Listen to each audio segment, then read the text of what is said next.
Hi hello friends, എല്ലാ കൂട്ടുകാർക്കും മൗനരാഗം സീരിയലിനകത്ത് നല്ലൊരു എപ്പിസോഡിലേക്ക് തന്നെ സ്വാഗതം കേട്ടോ.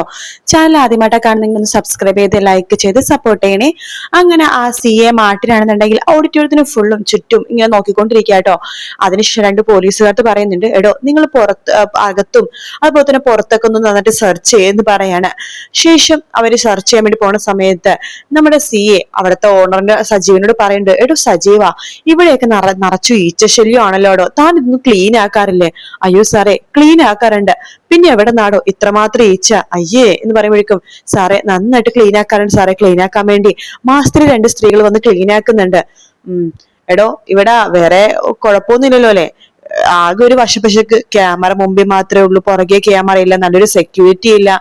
അതിന്റെയൊക്കെ പുറകിൽ എന്തെങ്കിലും ഇതുണ്ടോടോ? അയ്യോ സാറേ, അങ്ങനത്തെ ഒരു സ്ഥലവും അല്ല സാർ ഇത്. നല്ല രീതി നടത്തിക്കൊണ്ടുള്ള സ്ഥാപനമാണ്. പിന്നെ നല്ല രീതിക്ക് നടത്തിക്കൊണ്ടുള്ള സ്ഥാപനത്തിനാണല്ലോ മുൻപിൽ മാത്രം താൻ ക്യാമറ വെച്ചിരിക്കുന്നത്. ശരി ശരി. അല്ല ഇവിടെ വേറെ വല്ല സംഭവം നടക്കുന്നുണ്ടോടോ? എന്താ സാറേ ഉദ്ദേശിച്ചത്? അല്ല വല്ല അനാശാസം? അയ്യോ സാറേ അങ്ങനെയൊന്നുമില്ല സാറേ എന്ന് പറയുമ്പോ തന്നെ അവിടേക്ക് ആ 2 പോലീസുകാർ വരികയാണ്. സാറേ അകത്തുനിന്ന് ഒരു മൊബൈൽ കിട്ടി. എന്നിട്ട് താനത് കൈ കൊണ്ട് എടുത്തോടോ? അവിടെ വല്ല കർച്ചീഫോ വല്ല തുണിയോ പ്ലാസ്റ്റിക് കവറോ കൊണ്ട് എടുക്കണ്ടേടോ? എന്തായാലും ഈ മൊബൈൽ ഫോൺ ആരുടെയാണോ സജീവ? അയ്യോ സാറേ ഞങ്ങൾക്കാർക്കും അറിയില്ല, എനിക്കറിയില്ല സാറേ. ഇവിടുത്തെ ഏതെങ്കിലും സ്റ്റാഫിന്റെ ആണോ? അങ്ങനെ ആവാൻ വഴിയില്ല സാറേ, ആരും അങ്ങനെയൊന്നും പറഞ്ഞില്ല. അതാ ഞാൻ ചോദിച്ചത്, ഇവിടെ വേറെ എന്തെങ്കിലും സംഭവം നടക്കുന്നുണ്ടോന്ന്. എന്തായാലും മൊബൈൽ കിട്ടിയ സ്ഥിതിക്ക് ഇതിലെന്താ ഉള്ളതെന്ന് നോക്കട്ടെ. ചിലപ്പോ വല്ല അധോലോക സംഭവങ്ങളൊക്കെ ഇവിടെ നടക്കുന്നുണ്ടെങ്കിലോ, അതൊക്കെ ഈ മൊബൈലിൽ നിന്ന് അറിയാൻ ചാൻസ് ഉണ്ടെന്നേ. എങ്കിൽ സജീവ, ഞങ്ങളെ പോയിട്ട് പിന്നീട് വരാം കേട്ടോ എന്ന് പറഞ്ഞിട്ട് നമ്മുടെ പോലീസുകാര് അവിടെ നിന്ന് പോകുവാണ്. ആ സജീവനാണെങ്കിൽ ആകെ പേടിച്ചു വരണ്ട് അങ്ങ് നിൽക്കുവാട്ടോ. പിന്നീട് ആ പോലീസുകാര് ഇങ്ങനെ CAയും പോലീസുകാരൊക്കെ പോലീസ് സ്റ്റേഷനിലേക്ക് എത്തുന്നുണ്ട്. ആ സമയത്ത് മൂക്കിന്റെ പാലം ഇടിച്ച് തകർത്ത് അവിടെ ഒരു പ്ലാസ്റ്റർ ഒക്കെ ഇട്ടൊരു പുള്ളി വരുവാട്ടോ. സാറേ ദേ ഇത് അവിടുത്തെ കോൺസ്റ്റബിൾ പറഞ്ഞിട്ട്, സാറേ ഇതാണ് മൊബൈലിന്റെ ഉടമസ്ഥൻ എന്നിങ്ങനെ പറയാണ്. നമസ്കാരം സാറേ. താനിരിക്കടോ? വേണ്ട സാറേ, ഞാൻ ഇവിടെ നിന്നോളാം. എടോ പിടികിട്ടാ പുള്ളിക്കും കള്ളന്മാർക്കും എന്തിനും കുറ്റം ചെയ്തവർക്കേ പോലീസുകാരെ പേടിക്കേണ്ട കാര്യമുള്ളൂ. താൻ അങ്ങനെ ചെയ്തൊരാളല്ലോ, അതുകൊണ്ട് ഇരിക്കടോ, ഞങ്ങൾ മാന്യമായിട്ട് സംസാരിക്കുന്നത് നിങ്ങളെപ്പോലത്തെ സാധാരണ മനുഷ്യരാടോ എന്നൊക്കെ പറയുമ്പോ ആ പുള്ളിക്കാരനോട് ഇരിക്കുന്നുണ്ട് കേട്ടോ. തന്റെ പേരെന്താ? ഷെരീഫാ സാറേ. ഷെരീഫ്, ഓക്കെ. എടോ ഇത് തന്റെ മൊബൈലാണോ? സാറേ ഇത് എന്റെ മൊബൈലാണ് സാറേ എന്ന് പറയാണ്. അല്ല തന്റെ മൊബൈൽ എങ്ങനെയാടോ ആ ഓഡിറ്റോറിയത്തിൽ വന്നത്? അതെനിക്ക് അറിയില്ല സാറേ. അല്ല തന്റെ മൂക്കിന് ഇത് എന്ത് പറ്റിയെന്ന് ചോദിക്കുമ്പോ, അതൊരു മഹാപാപി ചെയ്ത പണിയാ സാറേ എന്ന് പറയാണ്. ഓഹോ നിക്ക് എന്ന് പറഞ്ഞിട്ട് ആ പോലീസുകാരെ അയാളെ ഫോൺ എടുക്കാനിട്ട് റെക്കോർഡ് ചെയ്യാനുള്ള സംസാരിക്കണതൊക്കെ. ഇനി പറഞ്ഞോ, എന്താണ് ശരിക്കും സംഭവിച്ചത്? അപ്പൊ അയാൾ പറയാണ്, ഷെരീഫ് എന്ന് പറഞ്ഞ ആള് പറയാണ്, സാറേ എനിക്കൊരു പച്ചക്കറി കച്ചവടമാണ്. ഞാനൊരു ദിവസം കച്ചവടത്തിന്റെ കാര്യമായിട്ട് ലോഡ് എടുക്കാൻ വേണ്ടി ഫോൺ വിളിച്ചുകൊണ്ടിരിക്കുകയായിരുന്നു വഴിയരികില്. അപ്പൊ മാസ്കും തൊപ്പിയൊക്കെ വെച്ച ഒരാൾ അടുത്തേക്ക് വന്നു. അതാണ് ഗംഗപ്രസാദ് കേട്ടോ. അയാൾ അടുത്തേക്ക് വന്നിട്ട് എനിക്കൊരു ലിഫ്റ്റ് തരാമെന്ന് ചോദിച്ചു. ഞാൻ പറഞ്ഞു, ഇത് ലിഫ്റ്റ് കൊടുക്കാനുള്ള വണ്ടിയൊന്നുമില്ല, വേറെ വല്ല ഓട്ടോ അല്ലെങ്കിൽ ബസ്സോ കയറി പോടോ എന്ന് പറഞ്ഞപ്പോഴേക്കും, അയ്യോ ദേ പാമ്പ് പാമ്പ് എന്ന് അയാൾ ഒച്ചെടുത്തപ്പോഴേക്കും ഞാൻ വേഗം വണ്ടിയിൽ നിന്ന് ഇറങ്ങിയപ്പോഴേക്കും അയാൾ എന്റെ മൂക്കിടിച്ച് പരത്തിയിട്ടാണ് സാർ എന്റെ വണ്ടിയായിട്ട് പോയത്. അപ്പോ മൊബൈലും അയാൾ കൊണ്ടുപോയോ എന്ന് CA ചോദിക്കുമ്പോ, അന്നത്തെ ദിവസം ഞാൻ മൊബൈലും കാണാതായത്, ചിലപ്പോ അവൻ തന്നെയായിരിക്കും സാർ എടുത്തത്. അപ്പൊ താൻ പോലീസ് സ്റ്റേഷനിൽ പരാതി ഒന്നും കൊടുത്തില്ലേ? കൊടുത്തായിരുന്നു സാറേ. ഈ പോലീസ് സ്റ്റേഷനല്ല, ഞങ്ങളുടെ വീടിനടുത്തുള്ള പോലീസ് സ്റ്റേഷനിലാണ് സാറ് പരാതി കൊടുത്തത്.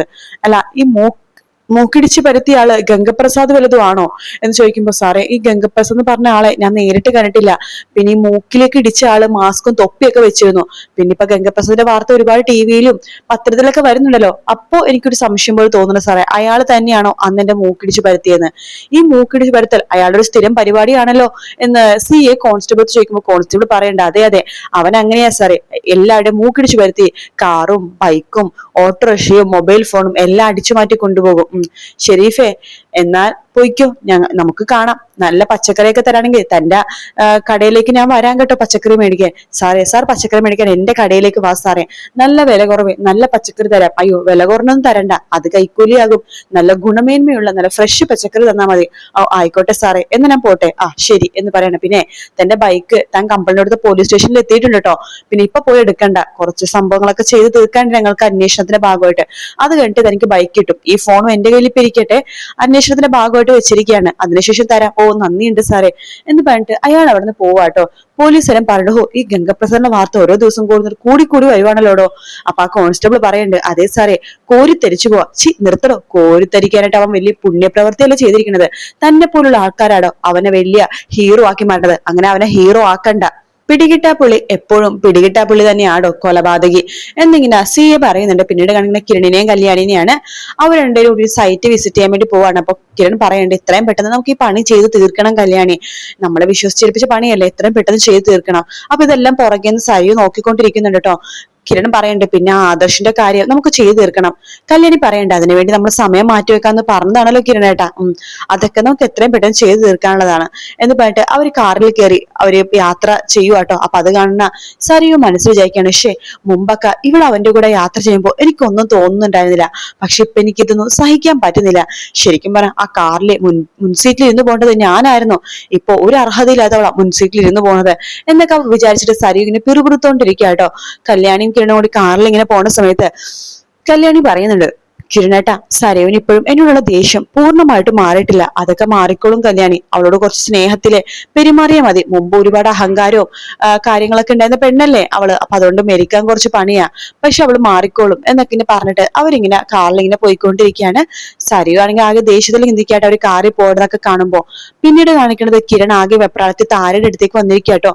താര എടുത്ത് ചോദിക്കണ്ടേ, എന്താ ആന്റി പെട്ടെന്ന് സരയു കാണണോന്ന് പറഞ്ഞത്, ഇവിടെ എന്തെങ്കിലും പ്രശ്നമുണ്ടോ? ഇല്ല എന്ന് താരൊക്കെ ആക്ഷൻ വഴി കാണിക്കുന്നുണ്ട്. കിരൺ ചോദിക്കണ്ട, അല്ല താര ആന്റി, ആന്റിയുടെ മുഖം എന്താ വലത് വിഷമം പോലെ, എന്തിനു പ്രശ്നം ഉണ്ടെങ്കിൽ പറ ആന്റി, എന്തിനു പ്രശ്നമുണ്ട് ഇവിടെ? ഒരു പ്രശ്നമില്ല എന്ന് താര പറയാണ്. പിന്നെ ആന്റിക്ക് ഇതെന്ത് പറ്റി, വല്ലാത്തൊരു വിഷമം പോലെ എന്നിങ്ങനെ ചോദിക്കുകയാണ്. അല്ല സരയു എന്തേ, അവള് പെട്ടെന്ന് കാണണോന്ന് പറഞ്ഞപ്പോഴേക്കും എനിക്കൊരു 100 കൂട്ടം പണിയുണ്ട് ആന്റി, അതിനിടക്കുന്ന ഞാൻ വന്നേക്കണത്, അവൾ എവിടെയും ചെയ്യുമ്പോ മുകളിലുണ്ടെന്ന് പറയണം. അങ്ങനെ കിരൺ മുകളിലേക്ക് പോവാണ്. സരയു ഒരു സന്തോഷം കിരണിനെ കുറിച്ച് ആലോചിച്ചിട്ട് ജനലിന്റെ പുറത്തോടെ എന്തോ കാഴ്ചയൊക്കെ കണ്ടിട്ട് ഇങ്ങനെ എന്തൊക്കെയോ സന്തോഷത്തോടെ ഇങ്ങനെ ആലോചിച്ചുകൊണ്ടിരിക്കാട്ടോ. അവിടേക്ക് കിരൺ വരുന്നുണ്ട്. സരയുവിനെ പതുക്കെ ഇങ്ങനെ തോളത്ത് ഇങ്ങനെ കൈ വെക്കുവാണ്. അപ്പോഴത്തെ സരയു സന്തോഷത്തോടു കൂടി തന്നെ കിരൺ ഇങ്ങനെ നോക്കുവാട്ടോ. എന്താ സരയു, എന്താ കാര്യം, പെട്ടെന്ന് നീ കാണുമെന്ന് പറഞ്ഞപ്പോ ഞാൻ ആകെ പേടിച്ചുപോയി. എന്താ സരയു, എന്തിനു പ്രശ്നമുണ്ടോ? നിന്റെ സ്വഭാവം മാറുമെന്നായിരുന്നു എനിക്ക് പേടി, എന്തൊരു സ്വഭാവത്തിൽ വല്ല മാറ്റം എന്തിനുണ്ടോ സരയു, എന്താ പ്രശ്നം?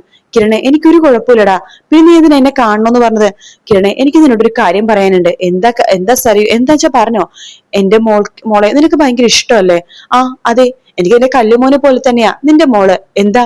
അല്ല, അങ്ങനെയാണെങ്കിൽ അവള് സ്കൂളിലൊക്കെ ചേർക്കുമ്പോഴേ അച്ഛന്റെ സ്ഥാനത്ത് നിന്റെ പേര് വെക്കാവോ? അതിനെന്താ, ഞാനത് വെച്ചോന്ന് എന്നോട് പറഞ്ഞതാണല്ലോ, നിനക്ക് ഓർമ്മയില്ലേ സരയോ? ഒരു സമയത്ത് ഞാനും അതുപോലെ തന്നെ സോണിയും കൂടി നിന്റെ അച്ഛന്റെ പേരാണ് അച്ഛന്റെ സ്ഥാനത്ത് വെച്ചുകൊണ്ടിരുന്നത്. പിന്നീടാണല്ലോ നിന്റെ അച്ഛനൊരു കൊടും കൊലയാളിയും ഒരു വൃത്തികെട്ടവനാണെന്ന് പറഞ്ഞിട്ട് ഇപ്പൊ പ്രാന്ത് പിടിക്കണത്. മുമ്പൊക്കെ നിന്റെ അച്ഛന്റെ പേരാണല്ലോ അച്ഛന്റെ സ്ഥാനത്ത് വെച്ചുകൊണ്ടിരുന്നത്.